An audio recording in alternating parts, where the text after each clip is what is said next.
Camp Algona, Northern Iowa, December 1944.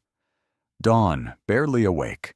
Steam lifting from roofs into the pale blue of pre-snow sky. The sound starts before the light. A hiss, a pop, a slow, crackling rhythm that doesn't belong to the prairies or the past 3 years of war. It's oil spitting on a cast-iron griddle. Over the prison compound drifts a smell sharp enough to slice through memory salt, smoke, and animal fat, turning golden at its edges. It slides under doors and through cracks in the boards, curling around bunks where men stir in their blankets. The scent travels faster than any bugle call, pulling the camp awake one hungry breath at a time. Inside the mess hall, Sergeant Ray Donovan, a cook from Des Moines promoted to corporal because he knows how not to burn pancakes, leans over his skillet. He flips a strip with the precision of a man who understands both timing and temptation. "Real bacon again," he says to his assistant, almost embarrassed by the luxury. Army rations have spared them a few crates earmarked for prisoner subsistence. He intends to make the breakfast American in every sense: loud, fragrant, unapologetic. Outside, German prisoners line up under the watch of 2 guards wrapped in greatcoats. Snow drifts sideways, fine as powdered sugar. Each man clutches his tin cup, stamping feet against the frozen ground. They smell it, the impossible aroma that doesn't fit their logic of captivity. "Speck? Is that speck?" someone murmurs, eyes half closed, translating in disbelief. Back home, what passed for breakfast lately had been black bread and ersatz coffee brewed from roasted barley. Nothing in that gray Europe smelled of plenty anymore. This scent feels treasonous to their hunger. When ordered inside, they move hesitantly past the line of steaming trays. Scrambled eggs bright against iron, pale toast stacked like rationed paper, coffee thick enough to float a teaspoon, and those warbling curls of pinkish meat. Keller, a young infantryman from Bremen captured near Salerno, stops mid-stride. He's 22, but looks older, cheeks hollowed by sea travel and months of disbelief. He stares at the grease shimmering like sunlight on water. It looks obscene and holy at once. He leans toward his friend Anton Fritz, former mechanic, square-handed, impatient, and whispers, "Das ist Speck, echter Speck." Real bacon. The whisper trembles with awe rather than greed. The guards overhear, grin, exchange a look that says, they're about to learn breakfast the hard way. One calls out, "You boys better eat it hot? Ain't good cold." The tone lands friendly, confident, incomprehensible to most ears, yet its warmth transfers, like heat through metal. Keller glances around. Do they follow their instincts or their rules? In Germany, meat like this belonged to officers. To eat freely felt like disrespect to their dead, to discipline, maybe even to hunger itself. For one suspended heartbeat, history hangs on a question as trivial as artery and salt. Anton shrugs, smiles crookedly, and uses his fork. The grease pops, smoke curls upward, and nervous laughter follows. Keller takes his first bite. It shatters between his teeth, salt-sweet, unreal. He closes his eyes. For 2 seconds, he's stored back in his mother's kitchen before shortages began, his father humming over the morning paper. He exhales slowly, unsure whether he's eating enemy food or forgiveness. Across the room, Sergeant Donovan watches their faces change, war hardening replaced by the shock of memory rediscovered through taste. He shakes his head. "I'll be damned," he mutters. "Guess bacon speaks every language." Expectation meets reversal. Prisoners expecting deprivation find indulgence. And what began as mere sustenance becomes a ceremony of confusion, a smoky, sizzling truce served on metal trays. By winter 1944, Camp Algona had become a town within a town mindfully invisible but impossible to ignore. The compound stretched across the Iowa plains like a misplaced European village. Rows of pine barracks, a parade field, a chapel, workshops, and a long mess hall whose chimney marked the horizon as surely as a church steeple. 5,000 men lived here, surrounded by snow and rules. The camp served both purpose and paradox. Officially, it was one of the best-run facilities in the country. Unofficially, it was an experiment in national character testing, whether democracy could stay merciful even while holding captives. The Geneva Convention was quoted almost as scripture by Colonel Sullivan, the commanding officer. "They shall receive the same rations as U.S. troops." He took it literally. Iowa's cornfields and hog farms made that promise feasible, even generous. The men behind the wire ate better than many civilians back in war-torn Europe. For the locals, it was surreal. They had watched these trucks of bearded Germans arrive 2 years earlier, stepping down with the crisp gravity of defeated professionals.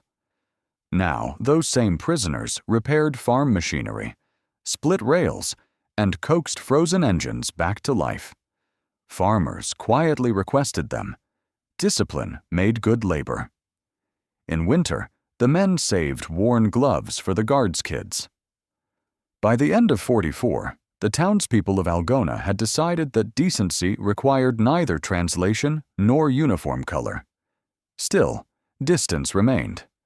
The fence was double-wired, floodlit, and patrolled nightly, its center lane known dryly as no man's land.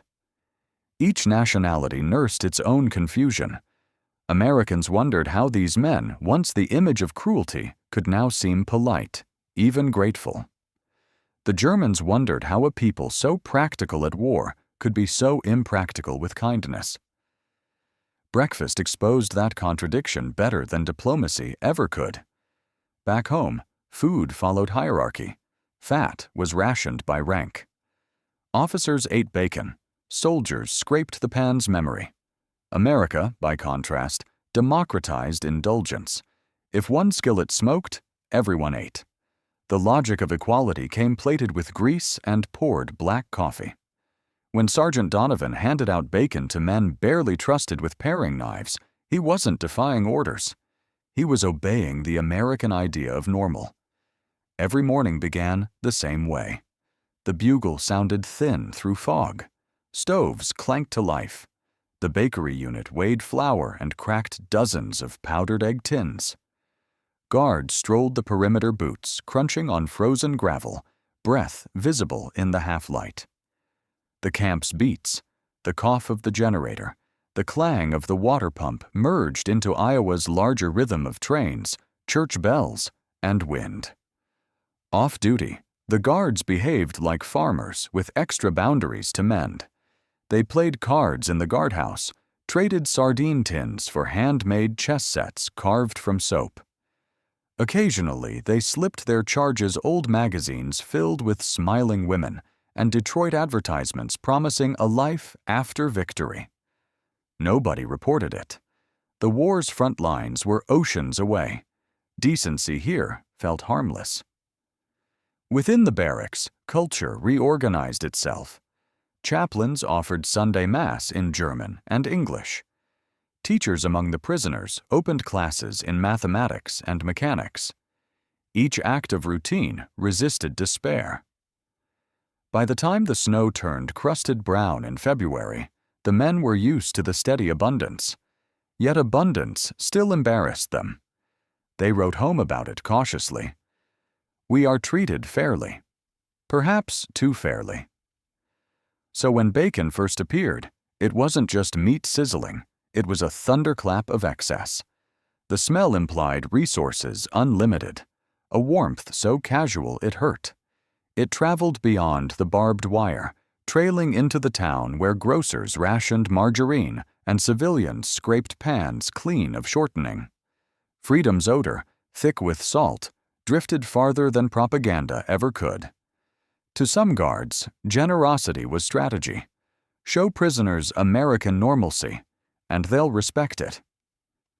To the prisoners, generosity was the harder captivity, being forced to rethink what kind of enemy could feed them so well. From those breakfasts forward, suspicion slowly melted into something more complex. Each meal reminded both sides that power can feed or starve, but only conscience decides which feels right. When February storms shuttered rail lines, the camp kitchen doubled work to feed road crews trapped by snow.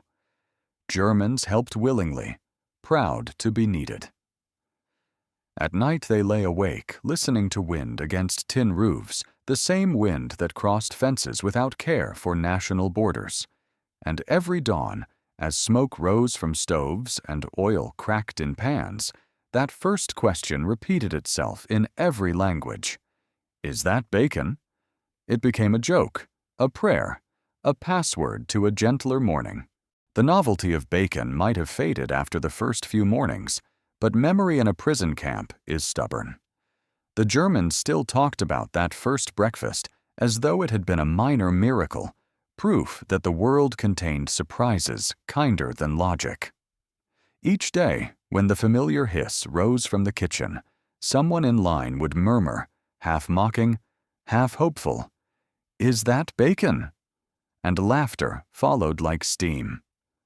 Sergeant Ray Donovan, apron dark with grease, started to look forward to that call and response. The question echoed down corridors, through guard halls, even across the work details at surrounding farms. A phrase born of hunger had become an unintentional anthem. Inside the barracks, Keller kept a scrap of cardboard where he recorded small lessons in English. Bacon, toast, coffee, thanks. He found it strange that gratitude could be learned as pronunciation. At night he practiced quietly, repeating words like spells meant to summon civility. For a man trained to salute authority and fear indulgence, learning to say "thank you" felt radical. The contradictions of Camp Algona ripened with spring. The Americans remained strict on paper, no fraternization, no sharing of personal items, but life doesn't fit paperwork. When one guard's wife gave birth, the prisoners in the tailoring shop embroidered a baby blanket with stitched roses and a line of English carefully copied from an old magazine. Welcome, little stranger. The gift passed inspection reluctantly. Rogers, now promoted to overseer of food service, grunted, "Guess kindness ain't contraband." The ice around every heart, bureaucratic or otherwise, kept thawing. Work details resumed beyond the fence once the roads cleared. Trucks carried groups of prisoners to nearby farms where they repaired roofs or mended fences still collapsed from the previous autumn storms. They were paid in script credits redeemable at the camp canteen, notched with U.S. eagles, a small symbol of economic truce. During one break, a farmer's wife handed Keller an enamel mug steaming with real coffee, and, beside it, a thick slice of bacon folded over on itself. He hesitated, mind flicking through old codes, enemy property, forbidden courtesy before accepting with both hands. That bite, he would recall years later, tasted less of salt than of permission. Still, conscience complicates even kindness. One wet morning in April, news filtered through the shortwave set. American troops had entered Germany proper, cities reduced to ash. The guards cheered softly in relief, but inside the barracks the laughter stopped cooking itself.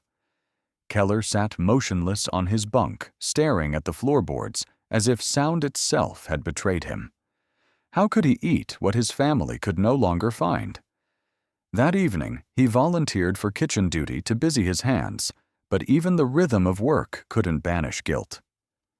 Donovan noticed the silence at breakfast the next day. The usual chorus, "Is that bacon?" failed to rise. "Something wrong with the smell?" he teased, half to lighten the air. No answer. When he placed a platter in front of Keller, The young man looked up, eyes rimmed red, and whispered in slow English, "People, my people, no bread." He didn't cry. He simply pushed the plate back. Donovan stood there, cheeks flushed above his collar. He didn't know any sentence suitable for the distance between them. Finally, he nodded once and took the plate away. 3 minutes later, he returned, setting half the portion back down, the rest wrapped in wax paper. "For them?" he said quietly. Keller stared at the parcel, then pressed his hand flat on his chest in a gesture older than language. That half-breakfast became legend in the barracks before noon. Acts like that traveled faster than orders. Within days, prisoners began pooling a crumb here, a biscuit there, asking guards to forward them to the Red Cross for relatives in need. No one knew if the packages ever reached Germany, but the ritual mattered. It turned consumption into conscience. Around this time, a new camp commandant arrived, a precise man named Major Langley, hair parted like policy. He found the informal peace unsettling. Overfamiliarity breeds weakness, he warned the staff. Breakfast must return to schedule, conversations curtailed. Regulation rediscovered its teeth. The next morning, bacon disappeared from the menu. In its place came oatmeal, thick, gray, apologetic. Even the sound of stirring felt punitive. Guards avoided eye contact. Prisoners ate without reaction. The smell of the room cooled to neutrality. Major Langley called it discipline. Donovan called it starvation of spirit. After 8 days, he restored the old meal quietly, claiming supply error had been corrected. By dawn, the scent returned, triumphant.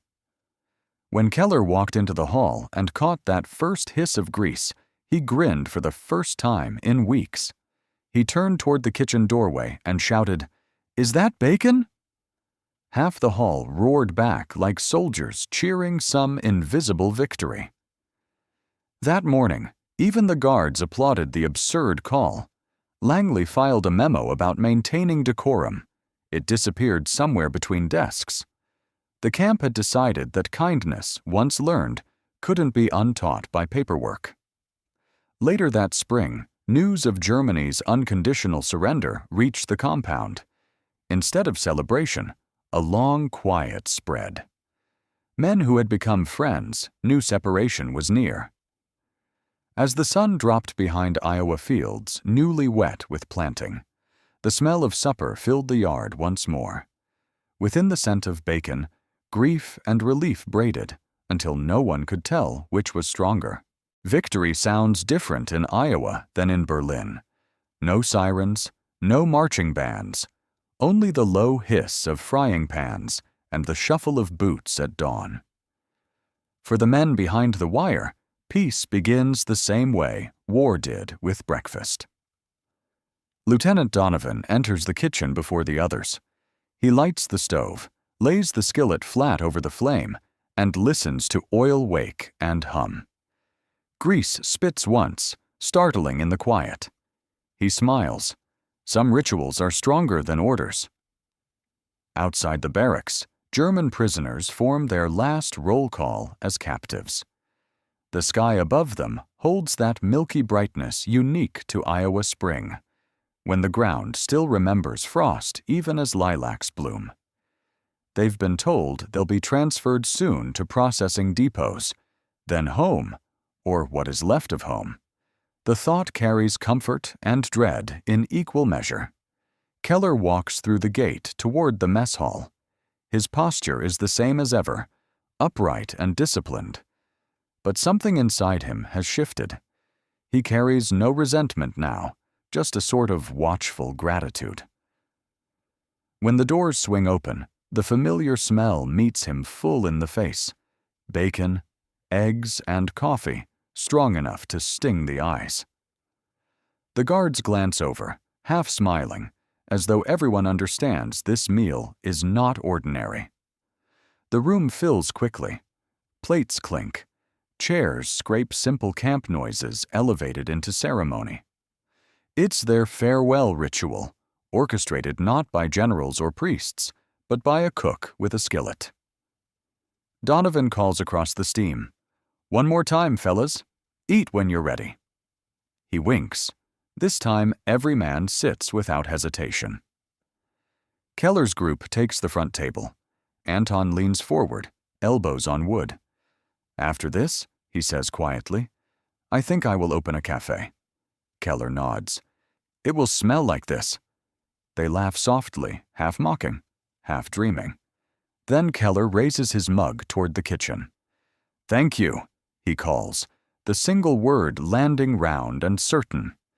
The first English he ever spoke, as expression, not study. No one applauds, but something in the room settles a mutual understanding that gratitude itself has become shared territory. After the meal, guards and prisoners linger, unwilling to break what silence remains. Paperwork could wait. Outside, the first corn shoots edge through mud-black soil, promising a post-war season whether the world deserves it or not. A few men pocket small things as keepsakes: a coffee cup, a spoon, the paper from a carton of cigarettes. Keller tucks a folded napkin still smelling of bacon into his jacket pocket for the journey west. When the trucks arrive that afternoon, they line up by the gate under soft drizzle. The Americans shake hands awkwardly, some avoiding eye contact, others clapping shoulders with rough affection. Donovan finds Keller near the rear of the column. In his hand, he carries a wax paper parcel, still warm. "Breakfast for the road," Donovan says. Keller unwraps it. 3 pieces of bacon between slices of white bread, the simplest sandwich in the world. He nods once. "America's flag?" he jokes, pointing to the red and white stripes of grease across the bread. Donovan laughs. "Yeah, something like that." He salutes without thinking. Keller returns the gesture, then climbs aboard. The trucks roll out slowly, engines merging with wind. For a moment, the compound seems too quiet, as if the prairie itself holds its breath to watch them go. Inside the empty mess hall, smoke still curls above cooling pans, the last meal's fading echo. Donovan stands alone for a while, wiping the counter with a rag until the surface gleams, as though polishing memory itself. Months later, in Bremerhaven, Keller steps down from a ship into ruins that smell of ash and seaweed. No one greets the returning prisoners. He finds work driving delivery wagons for relief kitchens, feeding people thinner than ghosts. One morning, he tears open a supply crate stamped U.S. Army surplus. Inside, among tins of flour, he catches a whiff of something faint but unmistakable salt. Smoke. Memory. He smiles. Grease, he thinks. The American spice of generosity. Decades pass. In old age, Keller runs a small bakery in northern Germany. He tells his grandson stories few believe, how the Americans fried breakfast like artillery, how bacon once made prisoners feel free. He keeps, framed above his counter, a copy of that photograph from Camp Algona, the men seated together under drifting steam, guards off to one side, smiling shyly. Beneath it, he's written, in careful lettering, "Is that bacon?" Visitors assume it's a joke. They don't know it's shorthand for something sacred. To wait for permission, to accept it, to discover that mercy can smell like smoke, that was the real lesson of his captivity. War divides nations by fear, but breakfast united strangers by hunger. And sometimes the simplest human scent can remind the world that compassion, once cooked, travels farther than conflict ever will.